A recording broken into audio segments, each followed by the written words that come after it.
The deep dive के इस सत्र में स्वागत है। आज हम संविधान निर्माता डॉक्टर भीमराव अंबेडकर के विचारों की तहों में उतर रहे हैं, खास तौर पर इस पर कि भारत का संघीय ढांचा कैसा हो और उसमें भाषा के आधार पर बने राज्यों की क्या जगह हो। हमारे पास जो स्रोत सामग्री है वो अंबेडकर, भाषाई राज्य और भारतीय संघवाद शीर्षक वाले एक लेख के कुछ महत्वपूर्ण अंश हैं। तो आज हमारी कोशिश रहेगी ये समझना कि संविधान सभा में अंबेडकर की भूमिका कितनी अहम थी, कैसे उन्होंने भारतीय संघवाद की नींव रखी और वक्त के साथ भाषाई राज्यों को लेकर उनके विचारों में क्या दिलचस्प मोड़ आए। शुरुआत एक बुनियादी लेकिन बेहद जरूरी सवाल से करते हैं। आज़ादी के समय यह बहस तेज थी कि भारत राज्यों का एक ढीला ढाला महासंघ मतलब फेडरेशन बने या कुछ और। डॉक्टर अंबेडकर ने कैसे ये सुनिश्चित किया कि भारत सिर्फ राज्यों का संघ यानी यूनियन ऑफ स्टेट्स बने, एक ऐसा संघ जिससे कोई राज्य अपनी मर्जी से अलग नहीं हो सकता। आइए इसे समझते हैं।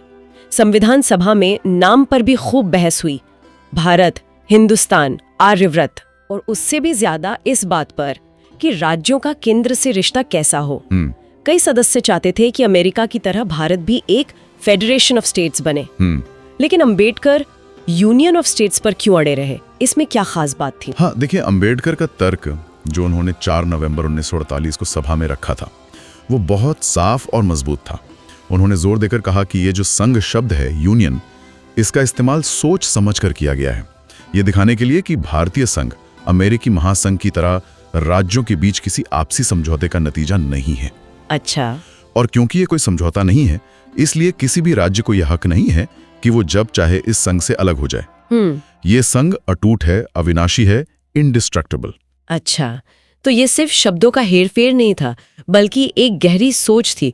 मतलब राज्य अपनी मर्जी से शामिल नहीं हुए थे, इसलिए उन्हें अपनी मर्जी से जाने का अधिकार भी नहीं दिया गया। बिल्कुल। उनका मानना था कि हाँ, प्रशासन की सुविधा के लिए देश को और लोगों को अलग अलग राज्यों में बांटा जा सकता है और बांटा जाना भी चाहिए, लेकिन देश अपने आप में एक अखंड इकाई है, एक इंटीग्रल होल है, और इसके लोग एक ही हैं जो एक ही स्रोत से निकली एकर प्रभुसत्ता मतलब सिंगल सॉवरेन पावर के अधीन है। राज्यों को अपनी अलग प्रभुसत्ता नहीं दी गई। ये वाकई गौर करने वाली बात है, क्योंकि इससे पता चलता है कि संविधान बनाते वक्त देश को जोड़ने पर कितना जोर था। उन्होंने तो शायद अमेरिकी गृह युद्ध का उदाहरण भी दिया था। हाँ, दिया था। उन्होंने याद दिलाया कि अमेरिका को ये बात स्थापित करने के लिए कि राज्य अलग नहीं हो सकते, एक भयानक गृह युद्ध लड़ना पड़ा था। अंबेडकर चाहते थे कि भारत में स्थिति कभी ना आए, इसलिए संविधान की शुरुआत में ही इसे बिल्कुल स्पष्ट कर दिया जाए कि संघ अटूट है। सही है। ये सिर्फ एक एकेडमिक बहस नहीं थी, ये भारत की एकता और अखंडता को, आप कह सकते हैं, संवैधानिक कवच पहनाने की एक सचेत कोशिश थी। देश की एकता पक्की करने के बाद सवाल आया कि सरकार का रोजमर्रा का कामकाज कैसे चलेगा। अंबेडकर ने सरकार के स्वरूप पर भी बहुत गहराई से सोचा।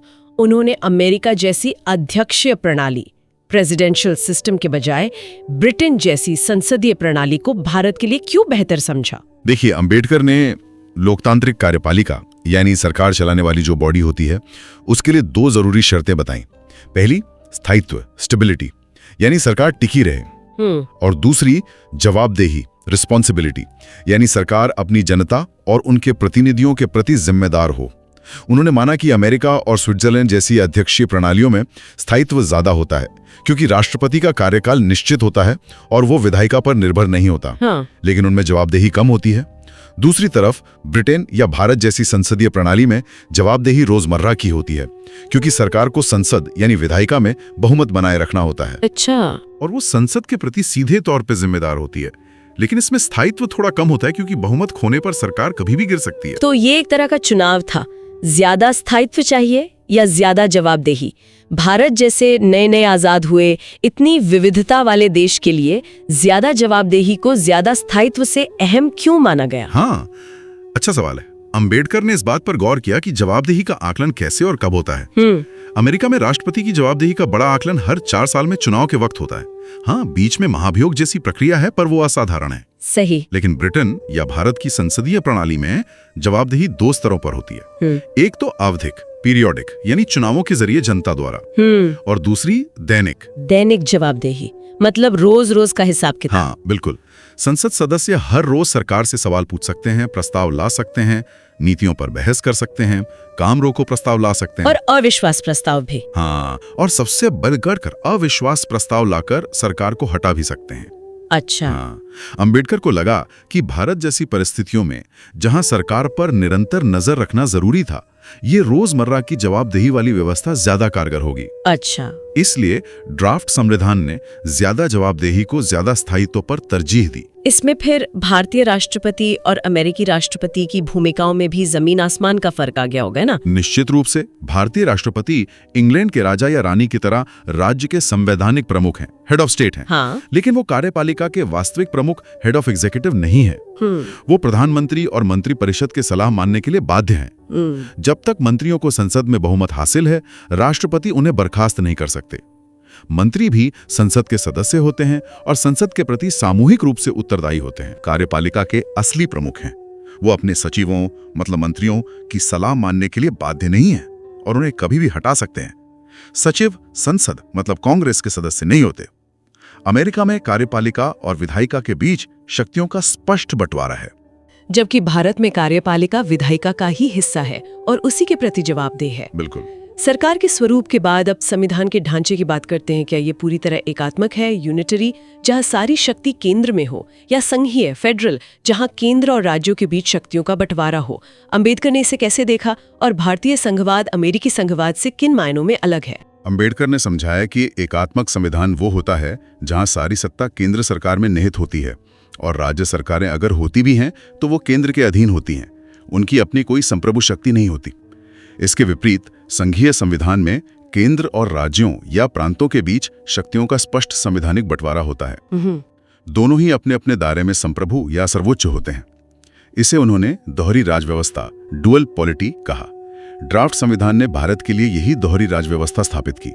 केंद्र में संघ सरकार और परिधि पर राज्य सरकारें, दोनों को संविधान से ही अपने अपने क्षेत्र में काम करने की शक्ति मिलती है।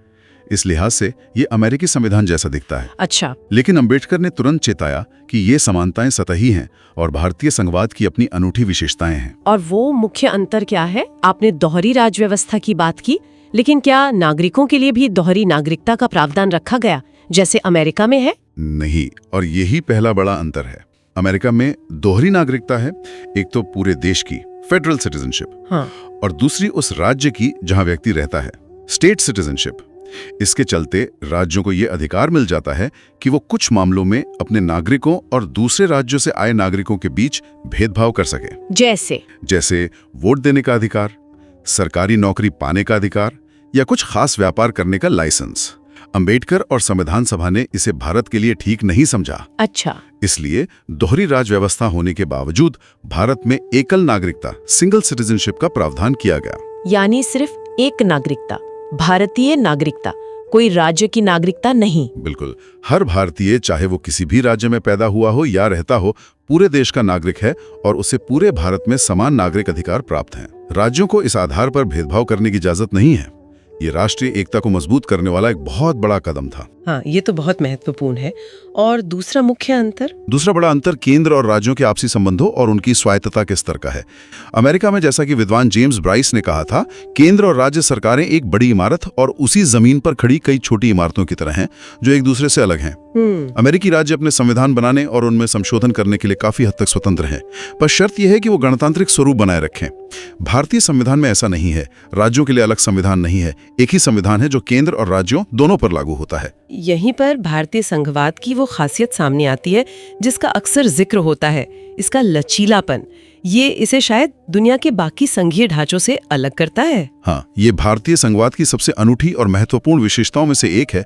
जैसा अंबेडकर ने खुद बताया, उन्होंने कहा कि ज्यादातर संघीय प्रणालियां जैसे अमेरिका या ऑस्ट्रेलिया की, वो संघवाद के कठोर सांचे में, एक रिजिड मोल्ड में ढली होती हैं। अच्छा। वो हमेशा संघीय ही रहती हैं। चाहे परिस्थितियां कितनी भी असाधारण क्यों ना हो, वो कभी एकात्मक मतलब यूनिटरी रूप नहीं ले सकती। लेकिन भारतीय संविधान ऐसा बनाया गया है कि ये जरूरत और हालात के हिसाब से अपना स्वरूप बदल सकता है। मतलब ये जरूरत पड़ने पर एकात्मक भी हो सकता है। ये कैसे होता है? हाँ, सामान्य परिस्थितियों में ये एक संघीय प्रणाली की तरह काम करता है जिसमें केंद्र और राज्यों के बीच शक्तियों का बंटवारा होता है। लेकिन आपातकाल की स्थिति में, खासतौर पर जब राष्ट्रीय आपातकाल अनुच्छेद 352 के तहत लागू हो, तो पूरा ढांचा एकात्मक प्रणाली जैसा बन सकता है। पूरी तरह से? हाँ, काफी हद तक। ऐसी स्थिति में केंद्र सरकार को अभूतपूर्व शक्तियां मिल जाती हैं। संसद राज्य सूची के विषयों पर भी कानून बना सकती है। अरे वाह! केंद्र राज्यों को निर्देश दे सकता है कि वो अपनी कार्यकारी शक्ति का इस्तेमाल कैसे करें। केंद्र किसी भी अधिकारी को कोई भी जिम्मेदारी सौंप सकता है, और यहां तक कि केंद्र और राज्यों के बीच राजस्व बंटवारे के जो संवैधानिक प्रावधान हैं, उनको भी बदला या निलंबित किया जा सकता है। बाप रे! अंबेडकर के अनुसार ऐसी असाधारण शक्ति दुनिया के किसी और संघीय संविधान में नहीं है। ये लचीलापन भारत की विशिष्ट परिस्थितियों के लिए जरूरी समझा गया। संघीय ढांचा मजबूत तो था, पर इसमें कुछ स्वाभाविक कमजोरियां भी हो सकती थीं, जैसे कि अक्सर संघीय व्यवस्थाओं में देखा जाता है, जैसे जरूरत से ज्यादा सख्ती, रिजिडिटी, या हर बात पर कानूनी पेच, लीगलिज्म। क्योंकि संघीय संविधान लिखित होता है और शक्तियों का बंटवारा साफ होता है। अंबेडकर ने भारतीय संविधान को इन दिक्कतों से बचाने के लिए क्या इंतजाम किए? अंबेडकर इन संभावित खतरों से अच्छी तरह वाकिफ थे। किसी भी संघीय संविधान की ये दो स्वाभाविक प्रवृत्तियां होती हैं। इनसे बचने के लिए उन्होंने मुख्य रूप से दो तरीके अपनाए। पहला, संविधान में संशोधन करने की प्रक्रिया को जरूरत से ज्यादा जटिल नहीं बनाया गया। उन्होंने संविधान के अनुच्छेदों को मोटे तौर पर दो श्रेणियों में बांटा। पहली श्रेणी में वो अनुच्छेद रखे गए जो संघीय ढांचे की बुनियाद से जुड़े हैं, जैसे केंद्र और राज्यों के बीच विधायी शक्तियों का बंटवारा, संसद में राज्यों का प्रतिनिधित्व और सुप्रीम कोर्ट व हाई कोर्ट की शक्तियां। इनमें बदलाव करने के लिए संसद के दोनों सदनों के विशेष बहुमत की जरूरत है। विशेष बहुमत माने? यानी उपस्थित और मतदान करने वाले सदस्यों का कम से कम 2/3 बहुमत, जो सदन की कुल सदस्य संख्या के बहुमत से कम ना हो। अच्छा। और इसके साथ साथ कम से कम आधे राज्यों की विधानसभाओं की मंजूरी भी जरूरी है। ये थोड़ा मुश्किल है, पर उतना नहीं जितना अमेरिका या ऑस्ट्रेलिया में है। ठीक है। और बाकी अनुच्छेद? बाकी सारे अनुच्छेद जो संविधान का बड़ा हिस्सा हैं, दूसरी श्रेणी में आते हैं। इन्हें बदलने के लिए सिर्फ संसद का विशेष बहुमति काफी है, राज्यों की मंजूरी की जरूरत नहीं। अंबेडकर ने जोर देकर कहा कि ये प्रक्रिया अमेरिकी या ऑस्ट्रेलियाई प्रक्रियाओं की तुलना में कहीं ज्यादा आसान और लचीली है। जहां शायद कन्वेंशन या रेफरेंडम वगैरह होता है। हाँ, बिल्कुल। तो इस लचीलेपन से संविधान समय के साथ बदलती जरूरतों के मुताबिक ढल सकता है और अत्यधिक कठोरता से बचा जा सकता है। ये तो ही कठोरता से बचने की बात। और वो जो कानूनी पेच या हर राज्य के अपने अपने कानून होने से जो दिक्कतें आ सकती थी, उनसे कैसे निपटा गया? हाँ, ये दूसरी बड़ी चुनौती थी, विधि परायणता, लीगलिज्म, और उससे पैदा होने वाली विविधता। अंबेडकर ने चेतावनी दी कि अगर संघीय व्यवस्था का मतलब ये हुआ कि हर राज्य में शादी, तलाक, जायदाद के उत्तराधिकार, यहाँ तक कि अपराधों के लिए भी अलग अलग कानून हों, तब तो बड़ी गड़बड़ हो जाती। हाँ, तो ये देश के लिए बहुत खतरनाक होगा। इससे न सिर्फ राष्ट्रीय एकता कमजोर होगी, बल्कि एक राज्य से दूसरे राज्य जाने वाले आम नागरिकों के लिए जीना दूभर हो जाएगा। बिल्कुल। तो इसके लिए क्या उपाय सोचे गए? इस अत्यधिक विविधता और उससे पैदा होने वाली अराजकता से बचने के लिए ड्राफ्ट संविधान में 3 मुख्य साधन अपनाए गए। पहला, पूरे देश के लिए एक एकीकृत और एकल न्यायपालिका, सिंगल जुडिशरी। अच्छा।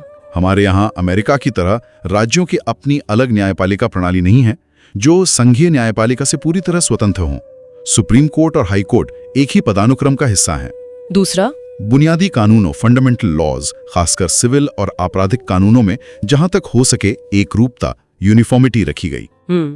बहुत से महत्वपूर्ण विषय समवर्ती सूची में रखे गए ताकि केंद्र भी उन पर कानून बना सके। तीसरा, देश के महत्वपूर्ण प्रशासनिक पदों पर भर्ती के लिए एक सामान्य अखिल भारतीय सिविल सेवा, common all India civil service का प्रावधान किया गया, जैसे IAS, IPS। हाँ। इन अधिकारियों की भर्ती केंद्र करता है, लेकिन वो केंद्र और राज्य दोनों सरकारों के अधीन काम करते हैं। यानी कोशिश ये थी कि देश जुड़ा रहे, सिर्फ कागजों पर नहीं, बल्कि रोजमर्रा के कामकाज, कानून और न्याय व्यवस्था में भी एक बुनियादी एकरूपता बनी रहे। बिल्कुल। इन उपायों का मकसद था संघीय ढांचे के फायदों, मतलब स्थानीय जरूरतों का ध्यान रखना, और एकात्मक राज्य के फायदों, मतलब राष्ट्रीय एकता और मजबूती के बीच एक संतुलन साधना। अब आते हैं एक ऐसे मुद्दे पर जो शायद उस दौर में और आज भी सबसे ज्यादा संवेदनशील और विवादास्पद रहा है, भाषा के आधार पर राज्यों का गठन। हमें स्रोत बताते हैं कि शुरुआत में अंबेडकर भाषाई राज्यों के सख्त खिलाफ थे। ऐसा क्यों था? उनकी चिंताएं क्या थीं? हाँ, ये बिल्कुल सही है। 1938 में जब बंबई विधानसभा में कर्नाटक को एक अलग प्रांत बनाने का प्रस्ताव आया, तो अंबेडकर ने इसका पुरजोर विरोध किया था। उनकी कई गहरी चिंताएं थीं। उन्हें डर था कि इस तरह भाषा के आधार पर प्रांत बनाने से देश के और टुकड़े होंगे, फ्रैगमेंटेशन ऑफ लैंड होगा। दूसरा, उन्हें ये विचार ही बड़ा अस्पष्ट और अव्यावहारिक लगा कि सिर्फ कन्नड़ बोलने वाले लोगों को एक राज्य में इकट्ठा कर दिया जाए। अच्छा। तीसरा, उन्हें लगा कि इससे बहुभाषी प्रांतों में प्रशासन के जो फायदे होते हैं वो खत्म हो जाएंगे। और सामाजिक चिंताएं भी थी शायद। हाँ बिल्कुल। उन्हें डर था कि अगर अलग कर्नाटक प्रांत बना तो वहां एक प्रभुत्वशाली जाति लिंगायत समुदाय का दबदबा कायम हो जाएगा। उन्हें यह भी अंदेशा था कि इससे मराठी भाषी और कन्नड़ भाषी लोगों के बीच तनाव और बढ़ सकता है। अच्छा। उनका मानना था कि एक ही भाषा बोलने वाले लोगों का राज्य बनाने से राष्ट्रीय एकता की भावना कमजोर होगी, भाईचारे को चोट पहुंचेगी और खासतौर पर बड़े राज्यों के भीतर जो भाषाई अल्पसंख्यक होंगे उनकी स्थिति बहुत असुरक्षित हो जाएगी। वो इसे कुल मिलाकर राष्ट्र के विकास और एकता में एक बड़ी बाधा मानते थे। लेकिन फिर कुछ सालों बाद, खासकर राज्य पुनर्गठन आयोग SRC की रिपोर्ट आने के बाद उनके विचारों में एक बड़ा बदलाव आया। ये काफी दिलचस्प मोड़ है। ऐसा क्यों हुआ? किन वजहों से उन्होंने अपना पिछला नजरिया बदला? अंबेडकर प्रैक्टिकल इंसान थे और बदलती हुई जमीनी हकीकत को पहचानने की उनमें क्षमता थी। SRC रिपोर्ट 1955 में आई और उसके बाद अंबेडकर ने खुद ये बात मानी। उन्होंने कहा कि हालात बदल चुके हैं और अब पुरानी बातों पर अड़े रहने, मतलब कंसिस्टेंसी दिखाने से ज्यादा जरूरी है कि जिम्मेदारी, रिस्पॉन्सिबिलिटी निभाई जाए और समस्या का नए सिरे से सामना किया जाए। उन्होंने महसूस किया कि भाषाई राज्यों की मांग अब एक राजनीतिक हकीकत बन चुकी है जिसे नजरअंदाज नहीं किया जा सकता, और उन्होंने इस मुद्दे को खासकर अल्पसंख्यकों की सुरक्षा के नजरिए से दोबारा परखा। तो उनका ये नया नजरिया क्या था और इस नए नजरिए से उन्होंने भाषाई प्रांत को कैसे परिभाषित किया? हाँ, उनकी ये नई त्रिभाषा बहुत महत्वपूर्ण है और उनके बदले हुए सोच को दर्शाती है। उन्होंने कहा, भाषाई प्रांत वो है जो अपनी जनसंख्या की सामाजिक संरचना के लिहाज से सजातीय हो, होमोजीनियस हो। सजातीय मतलब उसमें सामाजिक रूप से काफी हद तक एक रूपता हो और इसलिए उन सामाजिक लक्ष्यों को हासिल करने के लिए ज्यादा उपयुक्त हो जिन्हें एक लोकतांत्रिक सरकार को पूरा करना चाहिए। यहाँ गौर करने वाली बात यह है कि उन्होंने भाषा की भूमिका को सिर्फ प्रांत की सीमाएं तय करने, डिमार्केशन करने तक ही सीमित रखा। अच्छा। उन्होंने ये नहीं कहा कि उस प्रांत की आधिकारिक भाषा भी वही हो। उनका जोर सामाजिक समरूपता पर था जिससे लोकतंत्र बेहतर तरीके से काम कर सके। अच्छा, तो भाषा सिर्फ बाउंड्री बनाने का एक जरिया थी, पहचान का एकमात्र आधार नहीं। इस नई सोच के आधार पर उन्होंने भाषाई राज्य बनाने के लिए क्या सिद्धांत या शर्तें रखी? हाँ, उन्होंने कुछ बहुत स्पष्ट सिद्धांत सामने रखे जो उनके पहले के विचारों से काफी अलग थे। नंबर 1, उन्होंने कहा कि मिले जुले या बहुभाषी राज्यों, मिक्स्ड स्टेट्स का विचार अब पूरी तरह छोड़ देना चाहिए। ठीक। नंबर 2, हर राज्य एक भाषी होना चाहिए, यूनिलिंगुअल, यानी एक राज्य एक भाषा, वन स्टेट वन लैंग्वेज का सिद्धांत अपनाना चाहिए। ओके। लेकिन, और ये बहुत महत्वपूर्ण है, उन्होंने जोर देकर कहा कि एक राज्य एक भाषा के सिद्धांत को एक भाषा एक राज्य के सिद्धांत से गठबंध नहीं करना चाहिए। एक राज्य एक भाषा और एक भाषा एक राज्य, इसमें क्या फर्क है, ये थोड़ा समझाएंगे? हाँ बिल्कुल। एक राज्य एक भाषा का मतलब है कि एक राज्य के अंदर मुख्य रूप से एक ही भाषा बोलने वाले लोग हों, एडमिनिस्ट्रेशन वगैरह में आसानी हो। लेकिन एक भाषा एक राज्य का मतलब है कि एक भाषा बोलने वाले सारे लोगों को एक ही राज्य की सीमा में लाया जाए। अच्छा, जैसे संयुक्त महाराष्ट्र का नारा था। हाँ बिल्कुल, कि सारे मराठी भाषियों का एक ही राज्य हो। अंबेडकर ने एक भाषा एक राज्य के इस विचार को पूरी तरह अव्यावहारिक, खतरनाक और अलगाववादी माना, जिसे हर हाल में खारिज किया जाना चाहिए। उन्होंने कहा कि एक ही भाषा बोलने वाले लोगों को जरूरत के हिसाब से कई राज्यों में बांटा जा सकता है और बांटा जाना चाहिए। नंबर 4, अब सवाल था कि एक भाषा समूह को कितने राज्यों में बांटा जाए। इसके लिए उन्होंने कहा कि ये कई बातों पर निर्भर करेगा, प्रशासन की कुशलता, अलग अलग इलाकों की जरूरतें और भावनाएं, और सबसे जरूरी उस राज्य के अंदर बनने वाले बहुसंख्यक और अल्पसंख्यक समुदायों के बीच का अनुपात। अनुपात क्यों? यही आता है उनका 5वां सिद्धांत, राज्य छोटे होने चाहिए। यह अंबेडकर का एक और महत्वपूर्ण सुझाव था। उनका तर्क था कि राज्य का आकार जितना बड़ा होता जाता है, उसमें भाषाई या अन्य अल्पसंख्यक समूह कुल आबादी के अनुपात में उतने ही छोटे होते जाते हैं। हाँ, ये तो है। और उन पर बहुसंख्यकों द्वारा अत्याचार या उनकी उपेक्षा की आशंका उतनी ही बढ़ जाती है। छोटे राज्य अल्पसंख्यकों के लिए ज्यादा सुरक्षित होते हैं। सही बात है। छठा, सिर्फ छोटे राज्य बनाना ही काफी नहीं, अल्पसंख्यकों को बहुमत के अत्याचार से बचाने के लिए संविधान में ठोस सुरक्षा उपाय भी होने चाहिए। उन्होंने इसके लिए कुछ खास चुनावी सुधारों का सुझाव दिया, जैसे बहुसदस्यीय निर्वाचन क्षेत्र, मल्टी मेंबर कॉन्स्टिट्यूएंसीज। अच्छा, जहां एक इलाके से कई लोग चुने जाए। हाँ, ताकि अल्पसंख्यकों को भी नुमाइंदगी मिलने का मौका बढ़े। और संचयी मतदान प्रणाली, क्यूमुलेटिव वोटिंग सिस्टम, जिससे अल्पसंख्यक वोटर अपने सारे वोट किसी एक पसंदीदा उम्मीदवार को देकर उसकी जीत की संभावना बढ़ा सकें। दिलचस्प। और आखिर में 7वां, और एक बहुत ही अहम सिद्धांत, प्रांतीय भाषा प्रोविंशियल लैंग्वेज को उस राज्य की आधिकारिक भाषा ऑफिशियल लैंग्वेज बनने से हर हाल में रोकना चाहिए। ये तो काफी चौंकाने वाली बात है। मतलब भाषाई राज्य बने पर उस राज्य की भाषा ही आधिकारिक भाषा ना बने, ऐसा क्यों? अंबेडकर को डर था कि अगर प्रांतीय भाषा को आधिकारिक भाषा का दर्जा मिल गया तो इससे उस प्रांत की संस्कृति बाकी देश से कट जाएगी, उसमें कट्टरता आ जाएगी और वो देश की मुख्य धारा से अलग थलग पड़ जाएगी। वो चाहते थे कि प्रांतीय संस्कृतियां खुली रहें, उनमें आदान प्रदान होता रहे ताकि राष्ट्रीय एकता मजबूत हो। भाषा राज्यों की सीमा तय करे पर प्रशासन और शिक्षा की भाषा ऐसी हो जो सबको जोड़े रखे, तोड़े नहीं, शायद हिंदी या अंग्रेजी।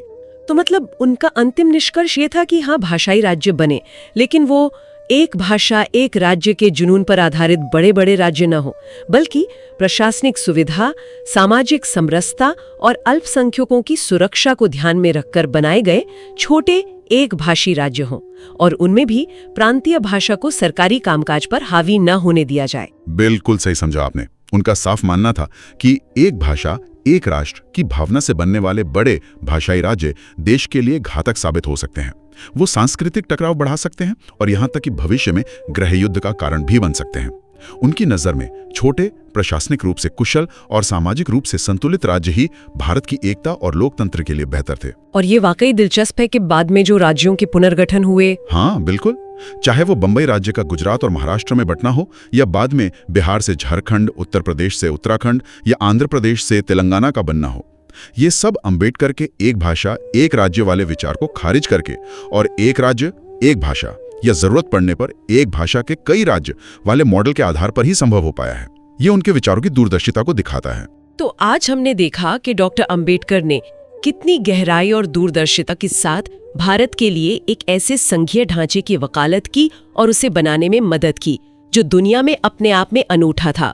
एक ऐसा ढांचा जो मजबूत केंद्र के साथ साथ राज्यों की जरूरतों और स्वायत्ता का भी ख्याल रखे और जरूरत पड़ने पर बेहद लचीला भी हो सके। निश्चित रूप से राज्यों के संघ की अवधारणा से उन्होंने देश की अखंडता को संवैधानिक गारंटी दी, एकल नागरिकता से राष्ट्रीय एकता की नींव मजबूत की, संसदीय प्रणाली चुनकर सरकार की रोजमर्रा की जवाबदेही तय करने की कोशिश की और भाषाई राज्यों जैसे जटिल मुद्दे पर भी उन्होंने भावनाओं के साथ साथ जमीनी हकीकत, प्रशासनिक जरूरत और खासकर अल्पसंख्यकों की सुरक्षा को ध्यान में रखकर एक संतुलित और व्यावहारिक रास्ता सुझाया।